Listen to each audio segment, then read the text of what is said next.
எல்லாருக்கும் வணக்கம். இந்த வீடியோ வந்து வெளியூர்காரங்களுக்கு, அதனால் தென் மாவட்டத்துக்காரங்க யாரும் இந்த வீடியோவை பார்த்தீங்கன்னா பெரிய அளவில் உங்களுக்கு யூஸ்ஃபுல்லாக இருக்காது.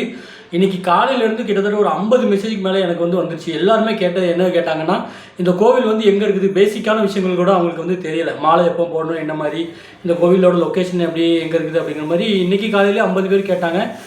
கிட்டத்தட்ட கடைசியாக ஒரு மாதத்தில் வந்து பார்த்திங்கன்னா ஒரு 500 to 1000 பேர் வரைக்கும் வந்து நம்மக்கிட்ட கேட்டிருப்பாங்க. இந்த மாதிரி வெளியூர்லேருந்து ஒன்றுமே தெரியாமல் இந்த கோவிலை பற்றி, குலசை முத்தாரம்மன் கோவிலை பற்றி, இந்த தசரா வழிபாடு முறைகள் எப்படி மாலை போடணும், எப்படி வேஷம் போடணும் அப்படிங்கிறது வந்து தெரியாத மக்களுக்காக மட்டும் தான் நான் அந்த வீடியோவில் சொல்கிறேன். இப்போ தென் மாவட்டத்துக்காரங்க எல்லாருக்கும் தெரிஞ்சிருக்கும், அதனால் நீங்கள் இந்த வீடியோவை ஸ்கிப் பண்ணிக்கலாம். இப்போ வந்து தெரியாதவங்களுக்காக சொல்கிறேன். இப்போ வந்து இந்த தூத்துக்குடி மாவட்டம் திருச்செந்தூருக்கு பக்கத்தில் இந்த குலசேகரப்பட்டினம் அப்படிங்கிற ஊரில் இந்த முத்தாரம்மன் கோவில் இருக்குது. இந்த ஏரியாவில் தென் மாவட்டத்தில் எல்லாருமே இந்த கடைகள்லாம் பார்த்தீங்கன்னா முக்கால்வாசி கடையில் இந்த முத்தாரம்மன் ஃபோட்டோ வச்சுருப்பாங்க. இங்கே இருக்கிற எல்லாருமே வந்து அந்த தெய்வத்தை வந்து வழிபடுவாங்க. நம்ம சேனலில் நிறைய முத்தாரம்மனை பற்றி நிறைய மகிமைகள்லாம் எடுத்து சொல்லியிருக்கோம். அதை பார்த்துட்டு நிறைய பேர் இன்பாக்ஸில் கேட்டிருந்தாங்களா. இப்போ வந்து இந்த கோவிலுக்கு வந்து மாலை போடுறதை பற்றி நிறைய பேர் கேட்டிருந்தாங்க. மாலை போடுறது வந்து உங்களோட விருப்பப்படி போடலாம். கரெக்டாக மாலை போடுறது டேட் எப்போ வருதுன்னா, அக்டோபர் மாதம் 20ஆம் தேதி விஜயதசமி வருது. அந்த நவராத்திரி கனெக்ட் பண்ணி வரும். விஜயதசமி அன்றைக்கி தான் வந்து உங்களுக்கு 1வது நாள். அதுலேருந்து நீங்கள் கேலண்டரில் எண்ணிட்டு எத்தனை நாள் மாலை போடுறீங்க அப்படின்னு சொல்லிட்டு நீங்களே செலக்ட் பண்ணிவிட்டு அத்தனை நாள் வந்து நீங்கள் மாலை போடலாம். மாலை போடுறது வந்து உங்களுக்கு நேரில் வர முடியும் அப்படின்னா, குலசேகரப்பட்டினம் முத்தாரம்மன் கோயிலுக்கு வந்தீங்க அப்படின்னா அவங்க அங்கேயே உங்களுக்கு வந்து யாராவது கைட் பண்ணுவாங்க. அதாவது இப்போ நீங்கள் ஒரு 11 நாள் மாலை போடலாம். 11வது நாள்னால் அந்த கொடி ஏறுற அன்னையிலேருந்து 11 நாள் வரும், 10 நாள் வரும். அதுக்கு முன்னாடி ஒரு நாள் நீங்கள் வரலாம். அப்படி இல்லை அப்படின்னா ஒரு 21 நாள் கணக்கு பண்ணி, அந்த விஜயதசமி 1வது நாளை எண்ணிட்டு அதுலேருந்து நீங்கள் ஒரு 21 நாள் கணக்கு பண்ணி அன்னைக்கு வந்துட்டு அந்த 21வது நாள் வரும்போது அங்கே ஓரளவுக்கு கூட்டம் இருக்கும். அங்கே இருக்கிற மக்களே வந்து உங்களுக்கு கைட் பண்ணுவாங்க. எப்படி மாலை போடணும், எப்படி விரதம் இருக்கணும், எப்படி எல்லாமே வந்து அவங்களே கைட் பண்ணுவாங்க. அந்த மாதிரி என்ன மாலை வாங்கணும், எத்தனை மாலை வாங்கணுங்கிறதுலேருந்து எல்லாமே சொல்லிடுவாங்க. அதுமாதிரி அந்த மாலை வந்து ஆண்களுக்கு ஒரு 3 மாலை முதல் டைம் போடுவாங்க. அம்மனுக்கு ஒன்று, மஞ்சள் கலர், சிகப்பு கலர், அந்த மாதிரி அம்மனுக்காக ஒரு மாலை போடணும். துளசி மாலை வந்து ஐயா ஞானமூர்த்தீஸ்வரர் ஐயாக்காக போடணும். அதுமாதிரி மொத்தம் 3 மாலை போடணும். ஒட்டப்படையில் போடணும். பெண்கள் வந்து ரெட்டப்படையில் போடுவாங்க. 2 மாலை 4 மாலை அந்த மாதிரி போடுவாங்க. அந்த மாதிரி கோவிலில் வந்து நீங்கள் மாலை அங்கேயே போட்டுக்கலாம். அங்கேயே காப்பு வந்து இந்த கொடியேறதுக்கப்புறம் காப்பு எல்லாமே கட்டுவாங்க.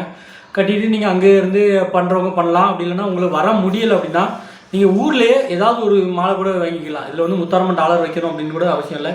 ஊரில் உங்கள் பக்கத்தில் கிடைக்கிற ஒரு மாலையை, ஒரு 2 மாலையோ 3 மாலையோ நான் சொன்ன மாதிரி வாங்கி நீங்கள் அங்கே இருக்கிற ஒரு அம்மன் கோயிலையோ பிள்ளையார் கோயிலையோ அங்கேயே நீங்கள் மாலையை போட்டுட்டு அந்த நாளை கணக்கு பண்ணி அந்த கடைசி நாள் தசராவுக்கு வந்து நீங்கள் இங்கே தான் வரணும். அதேமாதிரி வேஷம் போடுறவங்களும் கொடி ஏறினதுக்கப்புறமா ஒரு கடைசி ஒரு 3 to 5 நாள் வரைக்கும் தான் மேக்ஸிமம் நிறைய பேர் வேஷம் போடுவாங்க.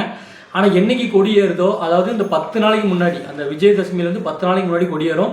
அன்னையிலேருந்து தான் வந்து வேஷம் போட ஆரம்பிப்பாங்க. மக்கள் எல்லாருமே வேஷம் போட்டு காணிக்கை வசூல் பண்ணி கோயில் வந்து செலுத்துவாங்க. அதுக்கு முன்னாடி வந்து யாருமே வேஷம் போடக்கூடாது.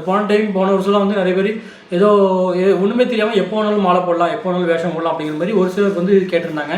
அதனால் வேஷம் போடுறது வந்து அந்த கொடி ஏறினதுக்கப்புறம் மட்டும் போடுறோம். அதேமாதிரி இந்த ஊருக்கு வர்றதுக்கு லொக்கேஷன் நிறைய பேர் வந்து வழி தெரியல, ரூட்டு தெரியல, மேப்பில் அனுப்புங்க அப்படின்னு சொல்லி நிறைய பேர் கேட்டிருந்தாங்க.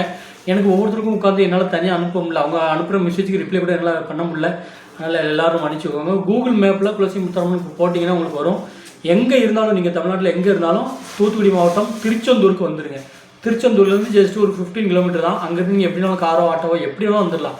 இந்த ஊருக்கு வர்றதுக்கு நீங்கள் வழி கேட்டால் நீங்கள் எப்படி வருவீங்கன்னு எனக்கு தெரியாது. ஒவ்வொருத்தரையும் ரொம்ப நேரம் என்னால் வந்து பேச முடியல. அதனால் இப்போ நீங்கள் ட்ரெயினில் வருவீங்களா, பஸ்ஸில் வருவீங்களா, இல்லை ஆட்டோவில் வருவீங்களா, காரில் வருவீங்களா அப்படின்னு உங்களோட வசதியை பொறுத்து நீங்கள் பிளான் பண்ணி திருச்செந்தூருக்கு வந்துட்டு அங்கேருந்து நீங்கள் ஈஸியாக வரலாம். இப்போது நிறைய பேர் டவுட் கேட்டதுனால இந்த வீடியோவில் வந்து நான் கொஞ்சம் பொறுமையாக ஸ்லோவாக சொன்னாலும் எனக்கு தெரிஞ்ச நிறைய விஷயங்களை வந்து நான் சொல்கிறேன். அதனால் இனி வர்ற காலத்தில் எல்லாருமே பார்த்து எல்லாருமே வந்து யூஸ்ஃபுல்லாக இருக்கும்னு நினைக்கிறேன். வேறு ஏதாவது உங்களுக்கு டவுட் இருந்தது அப்படின்னா இந்த வீடியோவில் வந்து நீங்கள் கமெண்ட் பண்ணுங்கள். நான் அடுத்தடுத்த லென்த்து வீடியோ அதேமாதிரி உங்களுக்காக நான் போடுறேன். இதில் இன்னும் ஒரு சிலர் வேறு என்னெல்லாம் டவுட்டு கேட்டாங்க அப்படின்னா, கோவிலில் வேறு என்னெல்லாம் பண்ணலாம் அப்படிங்கிற மாதிரி கேட்டாங்க. அதேமாதிரி ஆடிக்கூட வந்து வர்ற 8வது மாதம் 4ஆம் தேதி வருது. அடுத்த மாதம் 4ஆவது தேதி, அதாவது ஆகஸ்ட்டு, இது என்ன மாதம் இது, ஜூலை, ஆகஸ்ட் மாதம் 4ஆம் தேதி வந்து ஆடிக்கொடைன்னு சொல்லி ஒன்று நடத்துகிறாங்க. அது வந்து முன்னாடிலாம் வந்து அந்த ஊருக்கு மக்கள் மட்டும் திருவிழா மாதிரி நடத்துவாங்க. இப்போ வந்து எல்லாருமே வந்து வர ஆரம்பிச்சிட்டாங்க. அந்த அக்கினி சட்டி எடுக்கிறதா இருக்கட்டும், அதுக்கப்புறம் அழகு குத்திட்டு வர்றதா இருக்கட்டும், அந்த மாதிரி முளைப்பாரி வளர்த்துட்டு வருது, இந்த மாதிரி ஒரு சில வேண்டுதல்கள் வந்து அங்கே இருக்கும். அந்த மாதிரி டைமில் கூட நீங்கள் வரலாம். அங்கே 4 பேருக்கு அன்னதானம் கொடுக்கலாம். அங்கே வரவங்களுக்கு தண்ணி, காப்பி, ஏதாவது ஒரு உங்களால் முடிஞ்ச உதவி பண்ணலாம். இல்லைன்னா சாமி கும்பிட்டு நீங்கள் உண்டியில் காசை போட்டு போகலாம். அந்த மாதிரி ஆடிக்கொடைக்குலேயும் நீங்கள் வந்து கலந்துக்கிடலாம். ஆடிக்கொடை வந்து அக்னி சட்டி எடுக்கிறவங்க ஒரு டீமாக செட்டாக வருவாங்க. அது மாதிரி தசராவுக்கும் செட்டாக வருவாங்க. நீங்கள் தனியாக கூட வரனாலும் வரலாம். வேஷம் போடுறதுலாம் எப்படி போடணும் அப்படின்னா, வேஷம் போடுறதுக்கான பொருட்கள்லாம் குலசை முத்தாரம்மன் அந்த கோவில் சரௌண்டிங்கில் கண்டிப்பாக நிறைய இடங்களில் கிடைக்கும். அப்படி இல்லைனா நீங்கள் எனக்கு வந்து வாட்ஸ்அப் நம்பர் நம்ம எல்லா இடத்துலையுமே கொடுத்துருப்போம், யூடியூப்பில் கொடுத்துருப்போம், இன்ஸ்டாகிராமில் கொடுத்துருப்போம். வாட்ஸ்அப்பில் ஒரு மெசேஜ் பண்ணிங்கன்னா நான் ஏதாவது ஒரு கான்டாக்ட் நம்பர் கொடுப்பேன். நீங்கள் அவங்ககிட்ட ஆர்டர் கொடுத்து என்ன வேஷம் போடுறீங்க, எப்படி இது பண்ணணும் அப்படிங்கிறத பொறுத்து நீங்கள் இருக்கலாம். அதுமாதிரி எல்லா வேஷம் வெளியூர்காரங்க நிறைய பேர் வந்து இந்த கோவிலை பார்த்துட்டு எடுத்தோடனே பெரிய வேஷம் தான் பண்ணணும், காளி வேஷம் தான் பண்ணணும் அப்படின்ட்டு காளி வேஷத்தை பற்றி நிறைய பேர் கேட்குறாங்க. காளி வேஷத்தை மறந்துடுங்க. உங்களுக்கு எடுத்தோடனே சின்ன சின்ன வேஷம் போடுங்க. உங்களுக்காக ஒரு நாள் பெரிய வேஷத்தில் போய் விடும், அப்போ வந்து நீங்கள் பெரிய வேஷம் போட்டுக்கலாம். அது வரைக்கும் உங்களால் முடிஞ்ச சின்ன சின்ன வேஷம் போட்டு உங்களோட இது வந்து வெளியூர்காரங்க நிறைய பேர் தெரியல, சுத்தமாக எப்படி வேஷம் ஒன்றும் தெரியாதவங்களுக்கு நீங்கள் உங்களுக்கு எப்படி தோணுதோ நீங்கள் அப்படி போடலாம். தெரியாதவங்களுக்கு வந்து உங்களோட ஸ்டைலில் ஒரு வேஷம் நினச்சிட்டு அவங்களுக்கு என்னெல்லாம் செய்யணும்னு தோணுதோ பெர்ஃபெக்டாக எவ்வளோ முடியுமோ அவ்வளோ பெஸ்ட்டாக கொடுங்க. அதுமாதிரி ரொம்ப தெளிவாக வந்து விரதம் இருக்கணும். விரத முறையை நான் அந்த வீடியோவில் ஆக்சுவலாக சொல்லலை.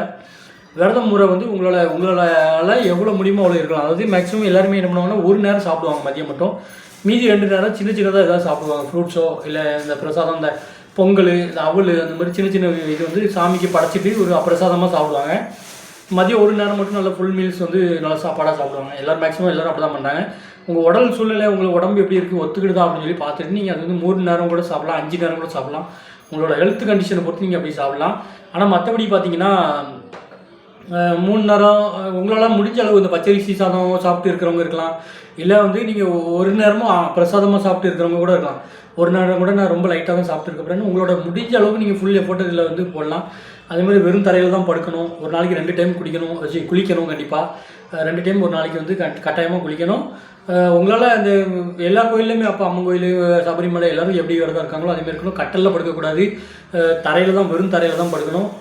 போர்வை வேணால் விரிச்சிக்கலாம், மற்றபடி பாய் விரிச்சு படுக்கக்கூடாது, பெட்டில் படுக்கக்கூடாது, கட்டலில் படுக்கக்கூடாது, கட்டலில் உட்காரக்கூடாது, பெட்டில் உட்காரக்கூடாது, சேரில் வேணால் உட்காந்துக்கலாம். நிறைய கட்டுப்பாடுகள் இருக்குது. இது வந்து டீட்டெயிலாக நான் வேணால் தேவைப்பட்ட யாருக்காவது கட்டாயம் தேவை அப்படின்னா நீங்கள் கமெண்ட்டில் சொன்னீங்கன்னா நான் ஃப்யூச்சரில் வந்து விரத முறை அப்படின்னு சொல்லி ஒரு வீடியோ கூட போடுறேன்.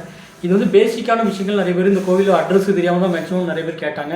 மாலை எத்தனை நாள் போடணும், எப்போ போடணும், தசரா எப்போ ஆரம்பிக்குதுன்னு கேட்டாங்க.